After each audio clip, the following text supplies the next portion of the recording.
타이완 넘버원. 그러나 타이완이 어디 있는지는 잘 모른다. 과거 효기심은 대만과 관련된 영상들을 올렸었습니다. 그러나 효기심의 생각에는 좀 더 고급스럽고 보기 좋게 영상을 다시 만들 필요가 있다고 판단하여 좀 더 재밌게 만들어서 다시 올릴 것입니다. 우선 오늘은, 아니 도대체 한국 사람들은 왜 일본을 그렇게 싫어해? 니네는 싫어하는 사람이 거의 없어? 사실 대만 친구가 있으신 분들이면 꽤 많은 분들이 이런 질문을 받아 보셨을 겁니다.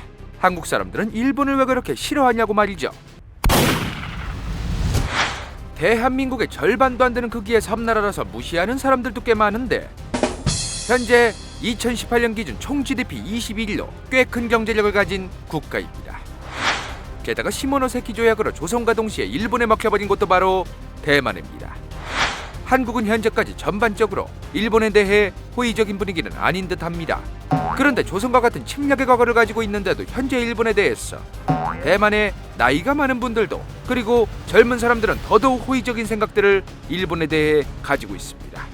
그래서 대만 여행을 갈 때 효기심의 대만 친구의 새로운 친구들을 소개받을 때 제가 한국 사람이라고 하면 간혹 한국 사람들은 왜 그렇게 일본을 싫어하냐는 질문을 받곤 합니다.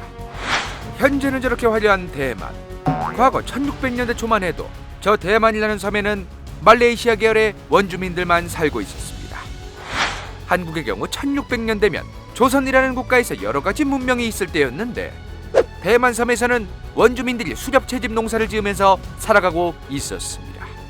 그런데 1600년대 유럽은 설탕이 환장했었습니다. 네덜란드와 스페인은 대만 섬에서 사탕수수가 넘나 재배가 잘 됐어. 그 유명한 플랜테이션 농업을 하기 위해 원주민이 살던 대만에서 식민 작업에 착수합니다. 그렇게 현재 대만의 수도 타이페이 지역, 그리고 타이난과 가오슝, 북부에 있는 타이페이 지역은 스페인이 식민지로 남부에 있는 타이난과 가오슝은 네덜란드가 자리를 잡게 됩니다. 그런데 네덜란드는 스페인이 북쪽에서 식민 작업하는 게 계속 거슬렸습니다. 그래서 1624년 현재의 타이페이 지역에 있던 스페인 동인도 회사를 개박살내고 네덜란드가 먹어버립니다. 이때 같은 시기죠. 광활한 중국 대륙에서는 명나라가 버티고 있었는데 갑툭튀로 홍타이지라는 애가 명나라를 개박살냅니다. 그러면서 중국 대륙은 청나라라는 국가로 변하게 되었죠. 청나라에게 박살날 때까지 버티고 있던 명나라의 장수가 있었으니 바로 정성공이었습니다. 뒤에서 오지게 쫓아오던 청나라 군대를 피했어 바다를 건너서 갈 곳은 오직 대만섬뿐이었는데, 그렇게 정성공은 대만섬으로 도망을 가려고 했는데 앞서 말했다시피 대만섬에는 네덜란드가 버티고 있었습니다. 그런데 정말 신기하게도 정성공과 남아있던 명나라 군대는 그 네덜란드를 개박살내고 대만섬을 접수하게 됩니다. 그래봤자 작은 섬에서 남은 군사들과 버티던 정성공, 20여 년 뒤 당연하게도 청나라에게 대만섬도 먹히게 됩니다. 그러면서 대만섬은 이제 청나라의 영토가 되어버렸죠. 그런데 그 청나라가 1894년 일본에게 또 개박살납니다. 청일전쟁에서 진 이후 1895년 시모노세키 조약으로 청나라는 조선에서 손을 떼고 많은 영토를 일본에 넘겨야 했죠. 그때 대만섬이 일본으로 넘어갔는데, 효기심이 어릴 때 박살났던 광화문 뒤에 있던 조선 총독부처럼 대만에도 대만 총독부 건물이 들어섭니다. 한편으로 조금 이해되기 어려운 것은 저 건물을 한국으로 따지면 대통령 집무실, 총통 건물로 사용되고 있습니다. 잠깐! 여기서 우리는 당시 대만섬에 원래 살던 원주민들과 한족들의 입장이 되어봐야 합니다. 대만섬이 청나라가 된 지 고작 211년 만에 시모노세키 조약으로 일본으로 넘어갔습니다.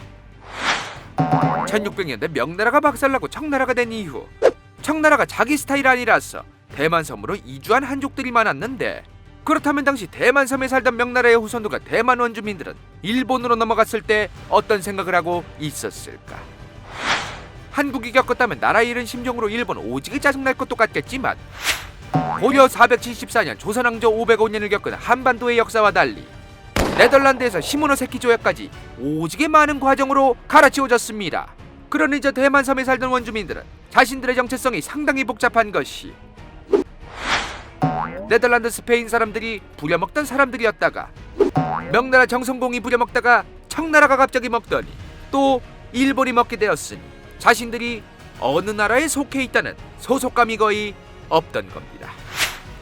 그러니 소속감이 없는 입장에서 네덜란드, 스페인, 명나라, 청나라, 일본 중에서 자기들에게 가장 잘 대해줬던, 돈 그나마 벌게 해줬던 애들이 그나마 나았던 겁니다.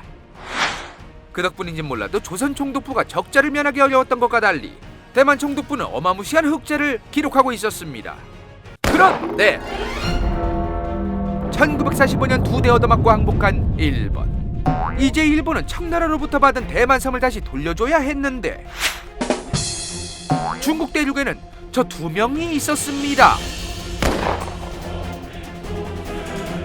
볼만했다면 좋아요와 구독, 재미없었다면 싫어요를 꼭 눌러주십시오.